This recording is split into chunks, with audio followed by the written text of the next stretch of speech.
সবাইকে স্বাগত জানাই আমার চ্যানেল উজবুকের তরফ থেকে। প্রায় 5 থেকে 6 বছর ধরে ওয়েস্ট বেঙ্গলে জব নিয়ে প্রচণ্ড ক্রাইসিস চলছে।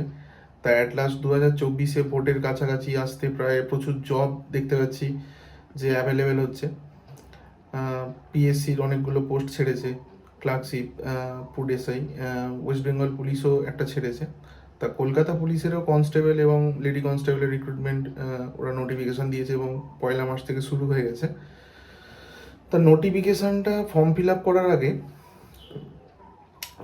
করার আগে প্রত্যেকের নোটিফিকেশানটা আগে ভালো করে জেনে নেওয়া উচিত যে এক্স্যাক্টলি কী কী চাই, সমস্ত কিছু প্রসিডিওরগুলো কী কী আছে। তা এই ভিডিওটা স্পেশালি নোটিফিকেশান বেসড হচ্ছে।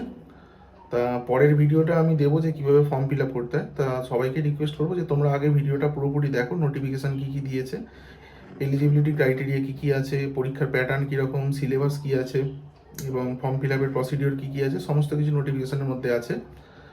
ভিডিওটা পুরোপুরি দেখো, অনেক কিছু জানতে পারবে। তা ফার্স্টে যেটা নোটিফিকেশানটা দেখছি সেটা হচ্ছে information of the application for submission application recruitment post of constable and lady constable in Kolkata police. Kolkata পুলিশে কনস্টেবল অ্যান্ড লেডি কনস্টেবলের রিক্রুটমেন্ট হচ্ছে। টোটাল সংখ্যাটা হচ্ছে 3464, আর লেডিসের ক্ষেত্রে লেডি কনস্টেবল সেটা হচ্ছে 270, আর আনরিজার্ভে যেটা দেখা যাচ্ছে 519, লেডি কনস্টেবলের ক্ষেত্রে সেটা হচ্ছে 35। 519টা অবশ্যই কনস্টেবলের ক্ষেত্রে। আর যেটা দেখতে পাচ্ছি সিভিক ভলেন্টিয়ার সবারই দিয়ে দিয়েছে। সিভিক ভলেন্টিয়ারদের ক্ষেত্রে কতগুলো সিট আছে, 278টা। ওবিসি আছে, ইডাব্লিউএসও আছে। ইডাব্লিউএস যারা যারা আছো তাদের ক্ষেত্রে এক্সট্রা 242টা সিট তোমরা পাচ্ছ। টোটাল 3464। এই হচ্ছে নোটিফিকেশানটা, টোটাল নোটিফিকেশানটাই আছে। এলিজিবিলিটির ক্ষেত্রে ইন্ডিয়ান সিটিজেনশিপ হতে হবে, আর এজ 30 বছর পর্যন্ত, 18 থেকে 30 বছর ম্যাক্সিমাম, আর 3 বছর এক্সট্রা থার্ড জেন্ডার বা ট্রান্সজেন্ডার, আর 5 বছর এক্সটেনশান পাবে সিভিক ভলেন্টিয়ারদের ক্ষেত্রে। আর এক্স সার্ভিসম্যান যদি হয় ক্যান্ডিডেট তাহলে এজ রিল্যাক্সেশন আছে 40, মানে 10 বছর এজ রিল্যাক্সেশন হবে। আর এডুকেশন কোয়ালিফিকেশান মাধ্যমিক পাস করলেই দিতে পারবে। আর ফিমেল ক্যান্ডিডেটরা লেডি কনস্টেবলের জন্য দিতে পারবে কলকাতা পুলিশের ক্ষেত্রে। আর যেটা দেখতে পাচ্ছি ল্যাঙ্গুয়েজ হচ্ছে ইংলিশ এবং রিড অ্যান্ড রাইট, পড়তে এবং লিখতে জানতে হবে। সেটা হচ্ছে রিড, রাইট অ্যান্ড স্পিক বলা, সেটা হচ্ছে বেঙ্গলি ল্যাঙ্গুয়েজ। এই হচ্ছে টোটাল নোটিফিকেশানটা।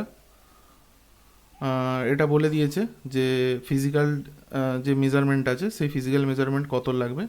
গোর্খাদের ক্ষেত্রে ক্যান্ডিডেটস অফ অল ক্যাটাগরি সবার ক্ষেত্রে 167 সেন্টিমিটার হচ্ছে হাইট, আর ওয়েট মিনিমাম 57 কিলো মিনিমাম। আর চেস্ট এক্সপানশান একটা আমরা জানি যে 5 সেন্টিমিটার একটা ছাতি ফুলিয়ে দেখাতে হয়, সেটার ক্ষেত্রে 78 সেন্টিমিটার মিনিমাম চাই, আর 5 সেন্টিমিটার ফুলিয়ে 83। এইটা কিন্তু মিনিমাম রিকোয়ারমেন্ট চাই। আর গোর্খাদের ক্ষেত্রে একটু কম, সেক্ষেত্রে 167 জায়গায়, জেনারেলে যেহেতু 167 আছে এদের 160, আর ওয়েট 53। আর ওদের ক্ষেত্রে চেস্ট হচ্ছে 76 এবং 81। আর ফিমেলদের ক্ষেত্রে ক্যান্ডিডেট যেটা জেনারেল সেটা 167 হাইট, আর যেটা ওয়েট হচ্ছে 49, মানে 49 কিলো। এদের ক্ষেত্রে চেস্ট এক্সপানশনের কোনো ব্যাপার নেই, সবাই দিতে পারবে। গোর্খাদের ক্ষেত্রে একটু কম, 152, সেটা হচ্ছে হাইট সেন্টিমিটারেই, আর কেজি হচ্ছে 45। আর থার্ড জেন্ডারের ক্ষেত্রে 163 হাইট, আর 155 হচ্ছে গোর্খার ক্ষেত্রে, আর ওয়েট থার্ড জেন্ডারের ক্ষেত্রে 52 জেনারেল, আর গোর্খার ক্ষেত্রে 48। এদের ক্ষেত্রেও ছাতির মানে চেস্ট এক্সপানশনের কোনো ব্যাপার নেই। আর রিক্রুটমেন্টের প্রসিডিওর, প্রথমে একটা প্রিলিমিনারি হবে, দেখতেই পাচ্ছ। প্রিলিমিনারি টেস্টটা পাস করার পরে ফিজিক্যাল মেজারমেন্ট টেস্ট হবে, পিএমটি যেটা বলে। তারপর পিএমটি মানে ফিজিক্যাল মেজারমেন্ট টেস্ট, মানে হাইট কত, চেস্ট কত, এই সবগুলো মেজারমেন্ট করে ওরা দেখবে।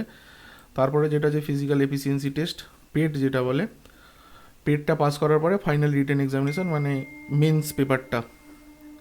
আচ্ছা, এবার দেখা যাচ্ছে প্রিলিমিনারি রিটেন টেস্টটা হবে 100 নাম্বারের।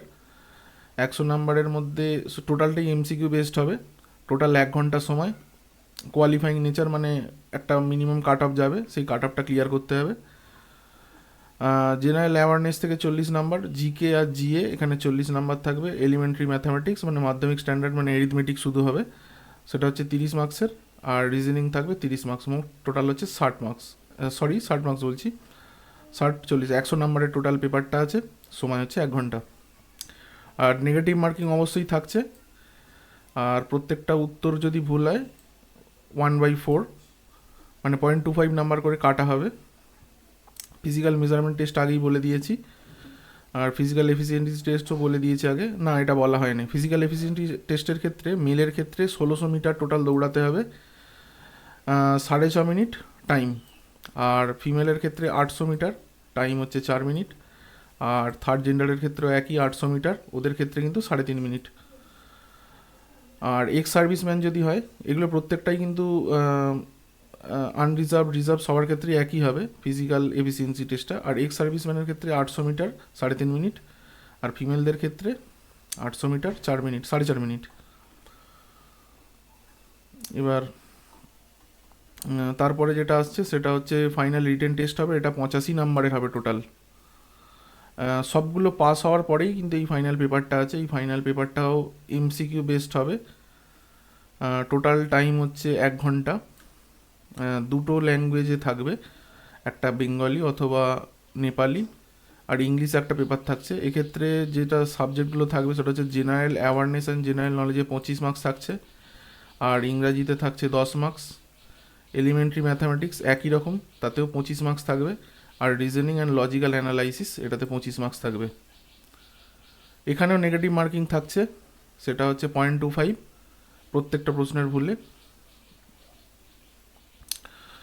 দুটো প্রিলিমিনারি অ্যান্ড ফাইনাল টেস্ট মানে দুটো পরীক্ষায় কিন্তু ওএমআর হবে, সুতরাং সে অনেকের একটা ভয় থাকে যে মেন্স পেপারটা ব্রড কোশ্চেন হয়, সেরকম নয়, মেন্স পেপারটাও এমসিকিউ বেসড হবে। আর লাস্টে 15 মার্কসের ইন্টারভিউ হবে। তারপরে তোমরা সমস্ত কিছু পাস করলে তোমাদের ভেরিফিকেশানের ক্ষেত্রে তোমাদের যে যে ডকুমেন্টসগুলো লেগেছে সেই সমস্ত ডকুমেন্টসগুলো তোমাদেরকে জমা দিতে হবে, এবং তারপরে একটা মেডিকেল এক্সামিনেশান হবে, তারপরে তোমাদেরকে অ্যাপয়েন্টমেন্ট পেয়ে যাচ্ছ। তাই এখানে দেখতেই পাচ্ছ অল ক্যাটাগরি। জেনারেলদের ক্ষেত্রে ফর্ম ফিল আপ হচ্ছে 150 টাকা, আর প্রসেসিং ফিস হচ্ছে 20 টাকা, টোটাল 170 টাকা। আর শিডিউল কাস্টের ক্ষেত্রে অ্যাপ্লিকেশান ফিস কিছু নেই, যেটা জেনারেলে 150 টাকা লাগতো, এদের কিছু লাগছে না। আর প্রসেসিং ফি 20 টাকা, মানে টোটাল 20 টাকা পেমেন্ট করতে হবে। আর এসটিদের ক্ষেত্রেও তাই, অ্যাপ্লিকেশান ফিস কিছুই নেই, প্রসেসিং ফি 20 টাকা আছে, আর টোটাল পেমেন্ট তাহলে 20 টাকা দিতে হচ্ছে। আর এটা ট্রানজ্যাকশান প্রসিডিওর কীভাবে পেমেন্ট করতে পারবে, ক্রেডিট কার্ড থ্রু পেমেন্ট করতে পারবে। এখানে 1 টাকা ট্রানজ্যাকশান মানে 5 টাকা এক্সট্রা লাগছে জিএসটি। ওয়ালেটে তাই দেখতে পাচ্ছ, নেট ব্যাঙ্কিংয়ের ক্ষেত্রেও 5 টাকা, আর জিএসটি লাগবে 5 টাকাটাই জিএসটি অ্যাকচুয়ালি। ডেবিট কার্ডের ক্ষেত্রে কিছু লাগছে না, ইউপিআই ট্রানজ্যাকশানে কিছু লাগছে না। আর পাসপোর্ট সাইজ ছবি যেগুলো লাগবে সেটা 3 মাসের মধ্যেই দিতে হবে, 3 মাসের বেশি পূরণ হলে হবে না। আর জেপ্যাক ফরম্যাটে থাকবে 10 থেকে 50 কেবির মধ্যে। আর কি দেখতে পাচ্ছি, আচ্ছা হ্যাঁ এগুলো বলে দিয়েছে। এইটা খুব দরকারি জিনিস, সেটা হচ্ছে রিসেন্ট ফটো। এটার জন্য আমার একবার রেজিস্ট্রেশন করেছিলাম, পরে ক্যান্সেল হয়ে যায় এসএসসির ক্ষেত্রে, একটু দেখে নেওয়া ভালো এটা। সেটা হচ্ছে রিসেন্ট ফটো 3 মাসের পুরনো হবে না, সামনের দিকে তাকাতে হবে ক্যামেরার দিকে, মাস্ট বি হোয়াইট ব্যাকগ্রাউন্ড, এইটা কিন্তু মনে রাখবে। পিছনে ব্যাকগ্রাউন্ডটা সাদা চাই, without anything coverage the face, মুখ যেন ঢাকা না থাকে। আচ্ছা, হেড কভারিং যেন না হয়, উইথ আইজ ওপেন, চোখ খোলা চাই, visible and free from reflection, কোনো রকম রিফ্লেকশন যেন না আসে। With eyes not covered by sunglass, tinted glass, glass frames or আমি বলবো যে কোনো রকম চোখে চশমা দেওয়ার দরকার নেই, স্পেকটাকেল বা গ্লাস ছাড়াই টোটাল পাসপোর্ট সাইজ ছবিটা তুমি বসাবে। আচ্ছা, রেড আই চলবে না, কোনো শ্যাডো চলবে না, এক্সপ্রেশন নর্মাল, এটা তো স্বাভাবিক ব্যাপার। সিগনেচারটা বলে দিয়েছে 5 কেবি থেকে 20 কেবির মধ্যে, এটা ডাইমেনশন একটু দেখে নেবে। মোটামুটি এখানটাই নোটিফিকেশনটা কমপ্লিট হলো। তার নোটিফিকেশানের এই যে নোটিফিকেশানটা টোটালটা ছেড়েছে, এর লিঙ্ক আমি ভিডিও ডেসক্রিপশানে দিয়ে দেবো, তোমরা ভালোভাবে থরলি এটা পড়বে। যদি কিছু বুঝতে না পারো অবশ্যই কমেন্ট করবে। যদি ভিডিওটা তোমাদের ভালো লাগে তাহলে অবশ্যই চ্যানেলটা লাইক করে নিও এবং বন্ধু বান্ধব আত্মীয় স্বজনের সঙ্গে শেয়ার করো, এবং চ্যানেলে কেউ নতুন থাকলে অবশ্যই চ্যানেলটা সাবস্ক্রাইব করে দিও। এবং নোটিফিকেশান সম্বন্ধে বা এই কলকাতা পুলিশের কনস্টেবল সম্বন্ধে তোমাদের যদি কোনো কোয়ারি থাকে অবশ্যই কমেন্ট করে জানাতে পারো। এবং ফর্ম ফিল আপের প্রসিডিওরটা আমি খুব তাড়াতাড়ি রিলিজ করব, আশা করব তোমরা পাশে থাকবে। আজকের মতো এখানেই শেষ করলাম, দেখা হচ্ছে নতুন একটা ভিডিওতে।